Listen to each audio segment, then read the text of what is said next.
This morning we'll be taking a look at Joshua chapter 19, the last few verses, and it's kind of a recap, summary kind of understanding from the last few chapters. That's Joshua chapter 19. I also want to make mention that we have found a set of, not actually a set of car keys, but a fob for an Infinity in the ladies' restroom. So if you happen to drive an Infinity,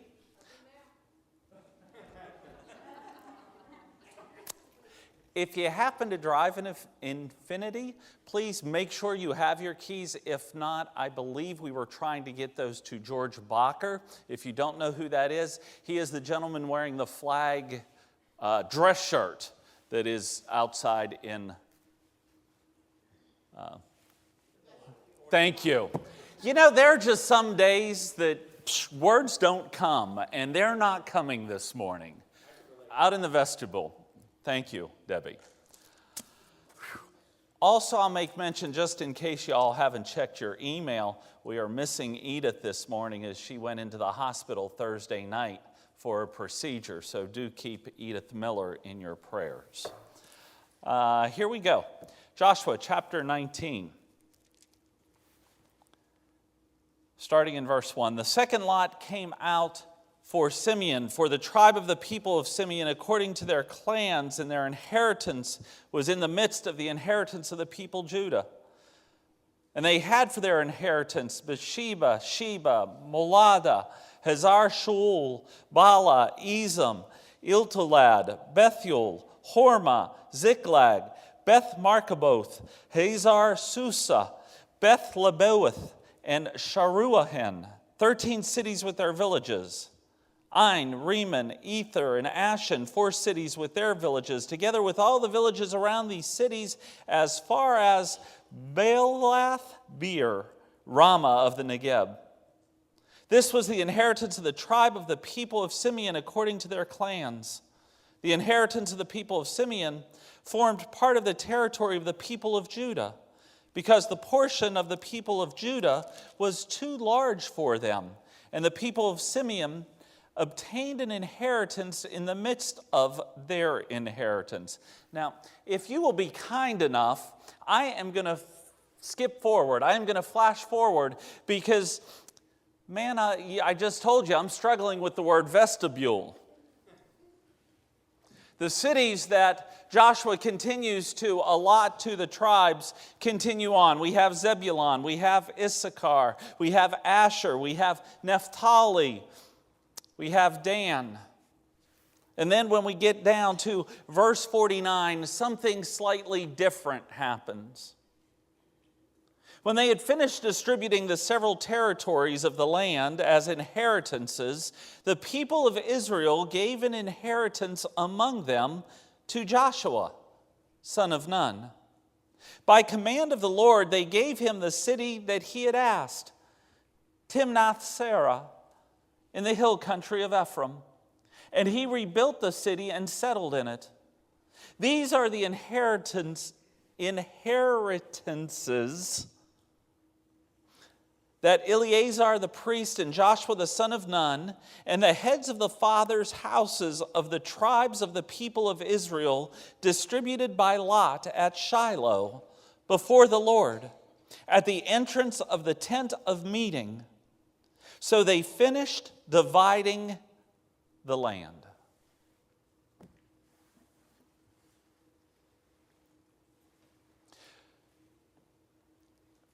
Joshua was called to leadership for the Israelites for just that reason. He was actually given responsibility for 2 things: the literal taking of the promised land and the apportioning of the land to each of the tribes. These were the 2 items that God had required of him as he followed the leadership of Moses. He has finished his task that was at hand.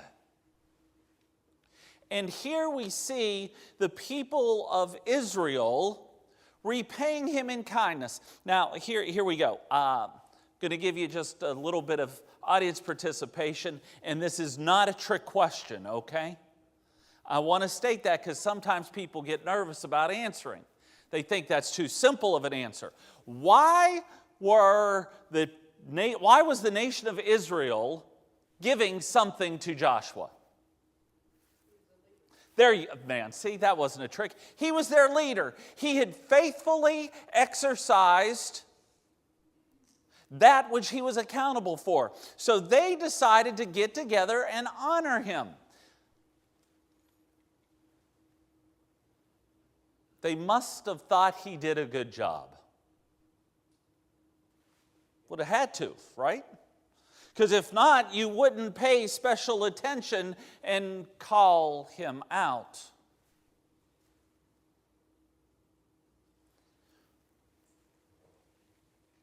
It's interesting that the inheritances, the allotment of properties are bookended in between two individuals receiving territories themselves. Way back in chapter 14, it was Caleb. Here, it's Joshua. It probably also calls to memory that these were the two spies that said they could take the promised land 40 years beforehand. They had been faithful to the call then. They are still remaining faithful, and they get an area. Cities, actually. What we're seeing here in verses 49 and 50 predominantly is Israel recognizing good leadership traits from the individual who was called to be their leader.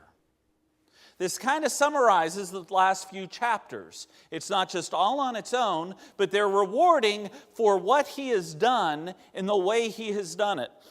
Now, I know there are some sitting here saying, but what's the purpose of this? God still calls leaders, and he still calls them to perform in a certain manner. Many times in our society, we don't always see godly leadership. We see a leadership, but it may not be exactly what God has called true leadership. Here, Joshua is being rewarded for just that. And as I said, it comes back a few chapters. We start seeing his godly leadership with his first issue, his first trouble, that with the tribe Manasseh. And we keep going back to this. They weren't happy. They were a little frustrated. They wanted more than they had. And you remember what Joshua did for them? You're not satisfied. Go out and take the forest. Put your hand to the plow. Level it. Make cities for yourselves.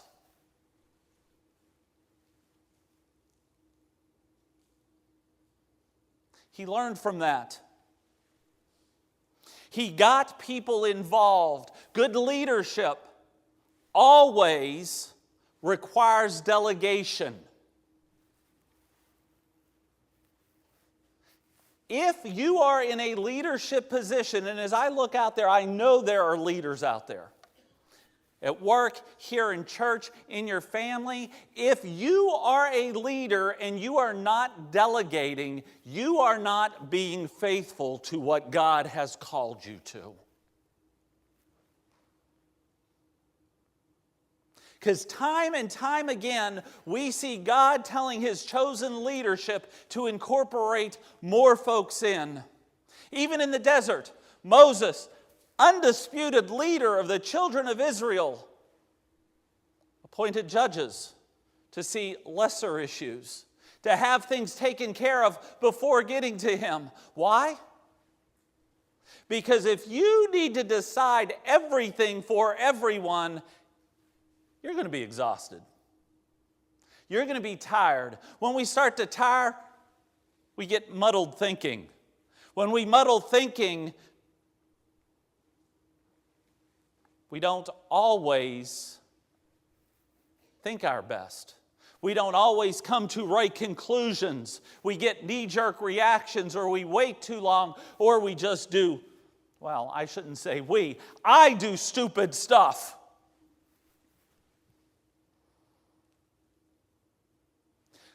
God expects us to delegate out.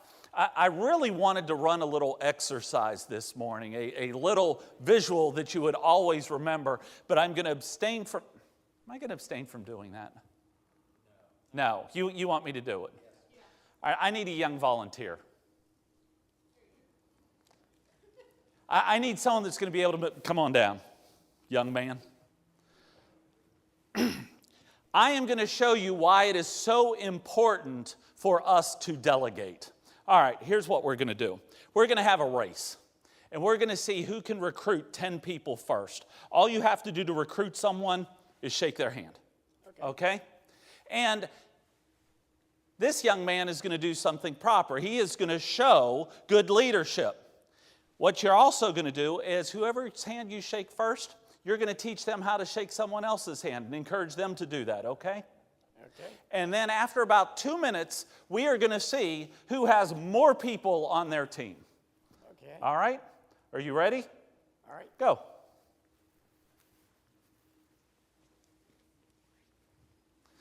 No, hold on. He's delegating. I'm not delegating. I am a one-man show. I have Dreama. Hold on.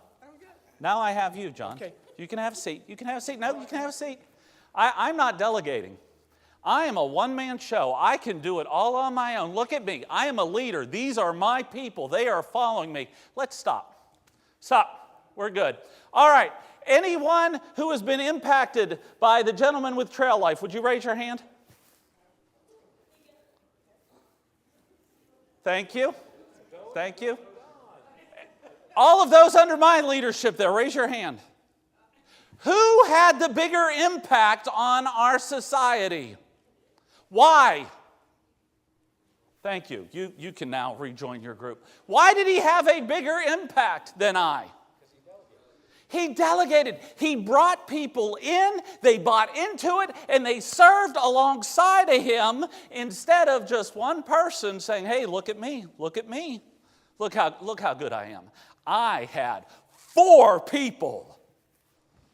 And he impacted, I don't even want to count how badly I lost.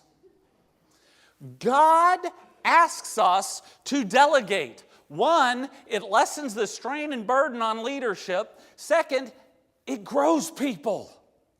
They begin to take on better skills. They're able to serve in meaningful ways. Delegation is crucial to any organization and leadership team.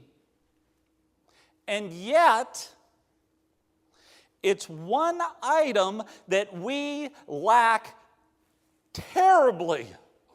So many times we get nervous as a people saying, well, they think I'm not living up to my obligations if I ask anyone else to help me.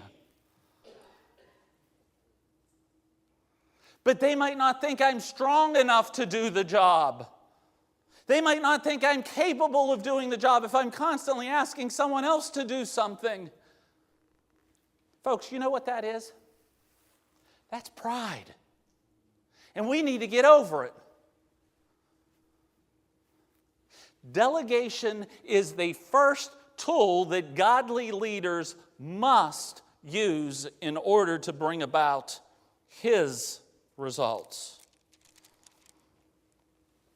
But it doesn't stop there. As Joshua called out the leaders of the tribes to go out and survey the land, you remember that 2 chapters ago? He's delegating to them. He also provides guidance. It's not just, I want you to do this job and good luck, God bless.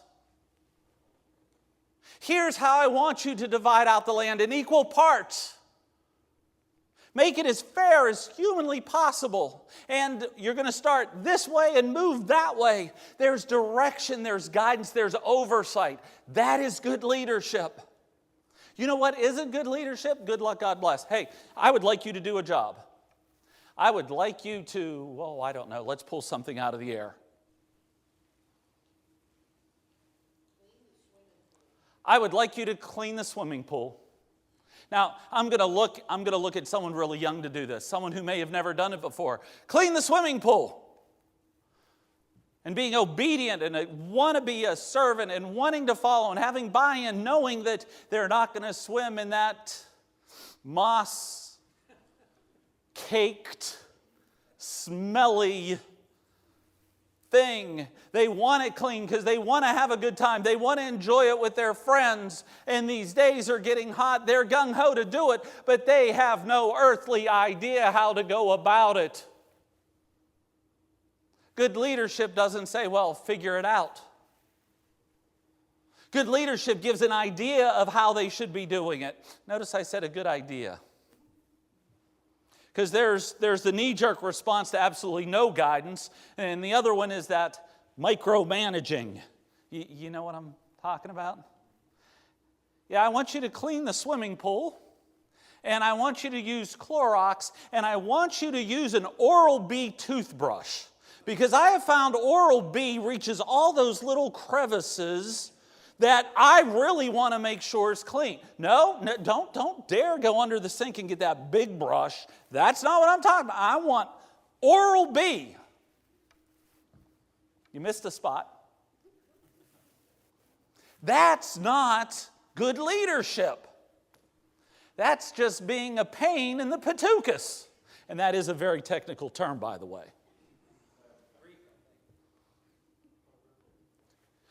We delegate and we provide guidance. We help folks along. Are you ready for this? We even allow them, those whom we're delegating to make mistakes.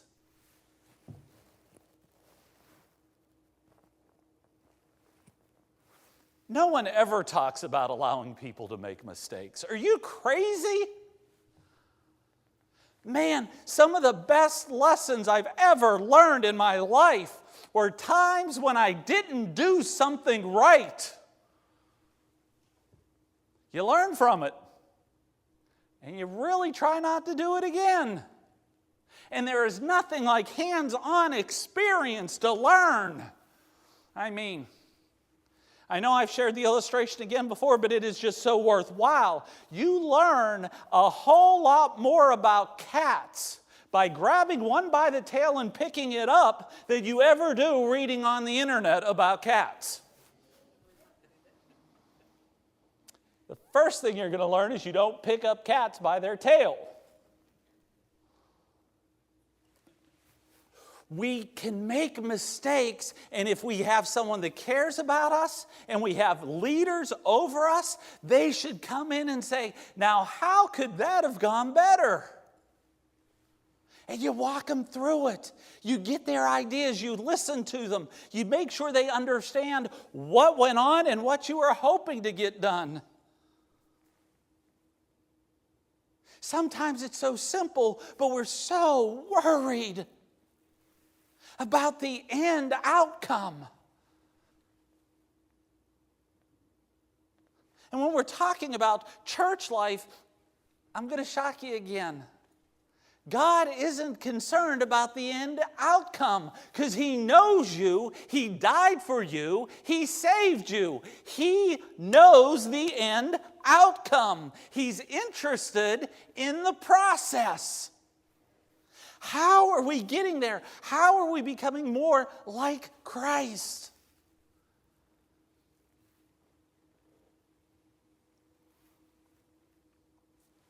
Number 4. Joshua's been a good leader. He allows, and I know this is difficult because it comes back to a pride issue, good leaders allow others to shine. Going back to Caleb. Remember the conversation? Caleb came up to him and said, man, Moses promised me 40 years ago that countryside. I'm just as strong and vibrant as I was then. I want it. I'll take it. Give it to me. Did you notice in that conversation back in chapter 14, Joshua never approached him and said, "Who do you think you're kidding? You're not a young spring chicken anymore. I'm your age." He let him shine. His faith was still apparent. He didn't try to knock him down or take credit for Caleb's accomplishments. We allow those around us and under us to soar. That is good, godly leadership. Man, how I hope that my two sons pass my level of faithfulness and success in their lives. Why? Because, man, I want them to have everything. I want them to have it all. I want them to be better than their old man. And it kills me to call myself an old man. It should be the same way with anyone over whom we have authority. We should desire to see them be, oh my, successful. Not in any way that it impacts us, but because that's who God has created them to be.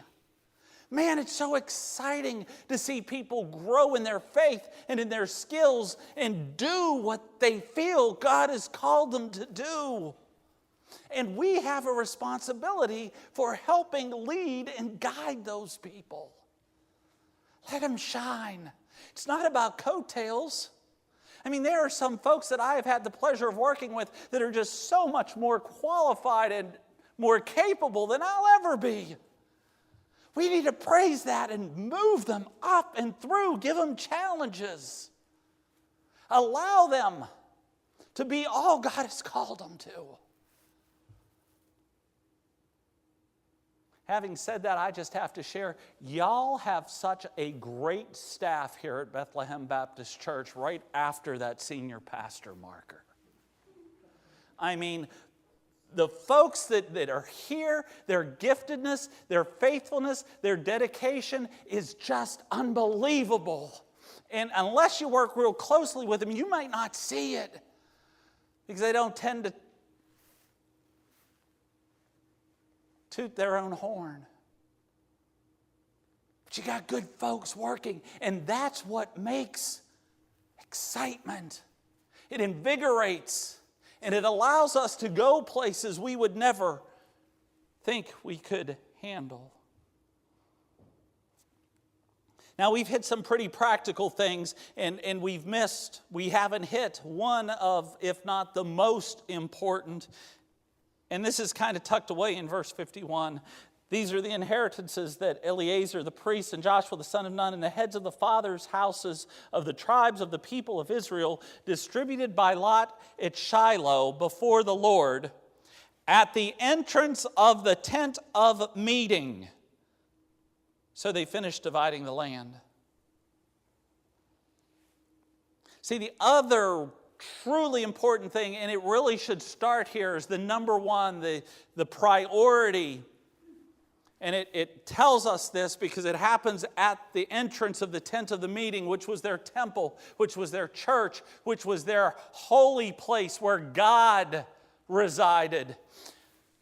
To be a good leader, you must remain faithful to God.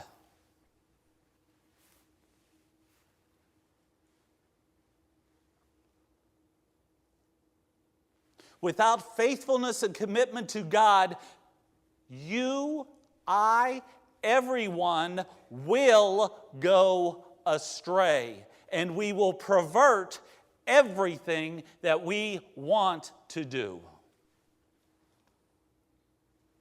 We'll become prideful. So much so that we'll celebrate that we have 4 people following us when we could have had 50. We will see ourselves as much more important than we are, and we will stand over people looking for the Oral-B toothbrush. We will think it is crazy that someone will attempt to do something that we haven't explicitly told them to do.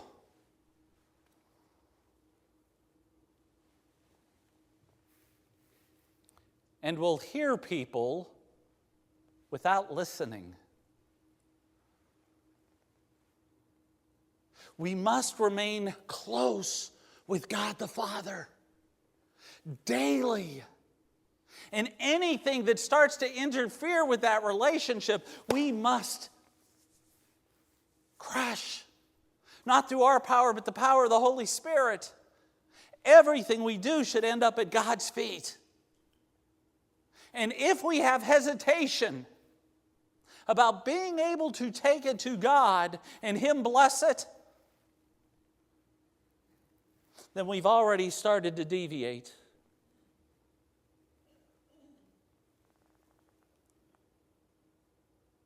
More than anything else we can do as leaders, faithfulness is not an option. We must live there.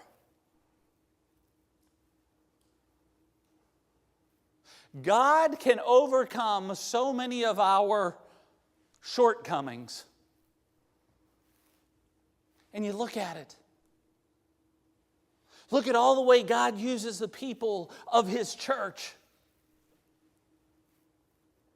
Have you ever heard someone say, well, I'm not a good public speaker, but they just love on people better than just anyone. They're the first one there to give a hug and to console you and to celebrate with you when good things happen. And they say, but I can't speak in public. No, but man, what service you do in love and care. And then there are some people that are just way behind the scenes. They don't like anyone knowing what's going on, what they're doing. And they take care of so much. They feed us. We all like to eat.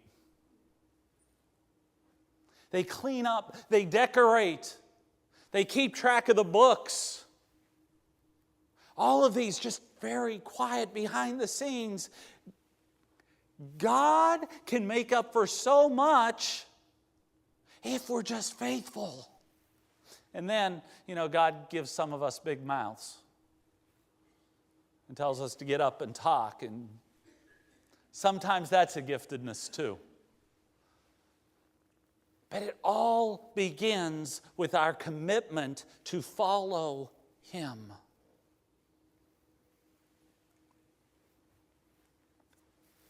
The last real quality of a good leader, and I hate this one.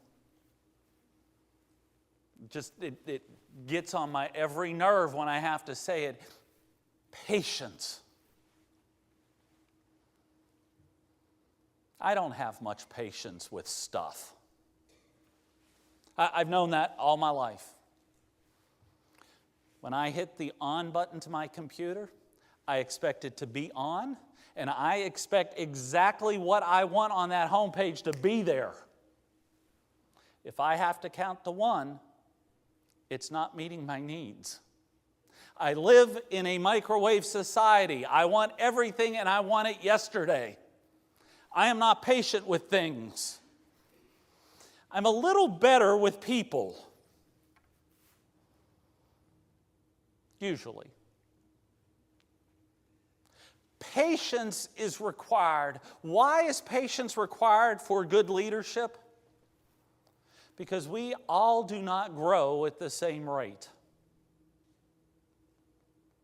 We all do not learn on the same straight linear line. Some of us get it real quick. Fast learners, and it's easy to work with people that grasp everything like that. Have you ever noticed that? They get on your nerves, but only because they seem to be smarter than you. Maybe that's a pride issue there. Others, they learn more like this. Kind of all over the place, but they get there. Sometimes it takes explaining 2 or 3 times. Sometimes it requires us to explain it in different ways, and they get there. And they get there, and they're wonderful at it once it's understood. But it requires patience. Leadership always wants to move us ahead. And honestly, most leadership wants to propel us ahead. But I've also learned sometimes followership doesn't want to be propelled. And if you're propelling them and they're not propelled with you, you're just out on a walk by yourself. Patience is so crucial that we bring folks along. We walk closely with God. We encourage others to buy in and walk closely to us as we're walking close to God. On the way, we offer them support and guidance and training.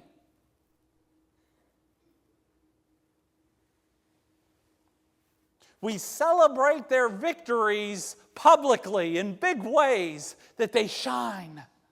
And folks can appreciate where they were and where they've gotten to. We do it patiently. Because I know we've all had that one person that desired the best for us, but they weren't patient. And perhaps they micromanaged a bit.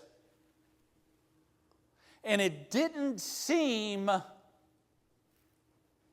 the growth didn't seem enjoyable. Growth would happen, but you didn't celebrate it. You got through it. You made it, but never want to do that again. Godly leadership means we all succeed.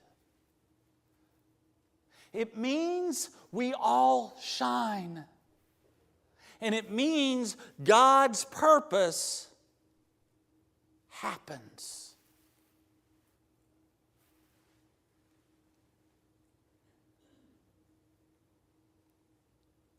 Church, how are you leading? When you take a step back and you look at those events that you run, those groups that you meet with and have authority in, those areas of your life where someone looks to you in a leadership role. By God's standards, how are you doing? It's not fully about the bottom line. It's not really even how you feel about it.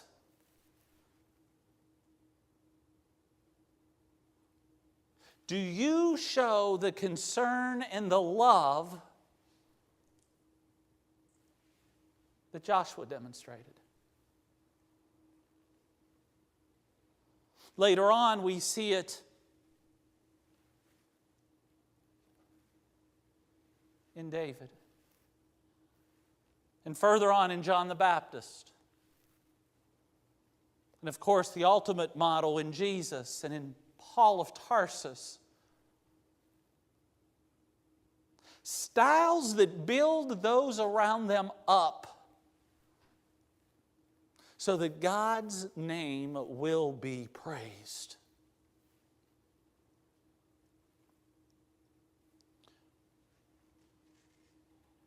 Or, church, have we bought into something else? Have we bought into a more political idea of leadership? You know, the one where there's just one bright, shining, smiling person in front telling you how much you need them? How without them your life would be less?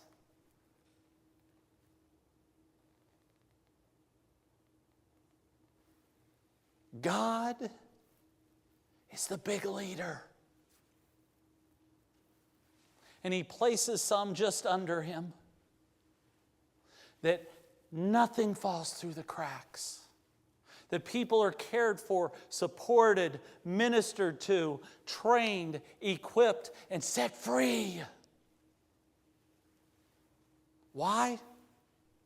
Because we accomplish so much more when we're together but apart than just allowing the bulk of the weight to fall to Joshua or to Saul.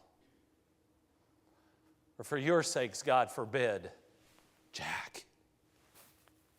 This morning, I ask you to search your life. Search your heart, search your mind. Are you leading a godly leader life? If not, why not? There are so many people just craving for the opportunity to grow. And as I look out, there are lots here that could teach and train. Or perhaps you're one of those that just say, I want to do more for the cause of Christ. I just don't know what to do. There are a lot here that could train those folks. The heart just needs to be willing. As our musicians come, search your life. If you desire to be a more godly leader, we'll ask you to slide out and let's pray. If you want someone to help lead and train and equip you, we'll ask the same thing. Come on down, let's talk, let's pray. The mic will be off, it'll be just us and our Father.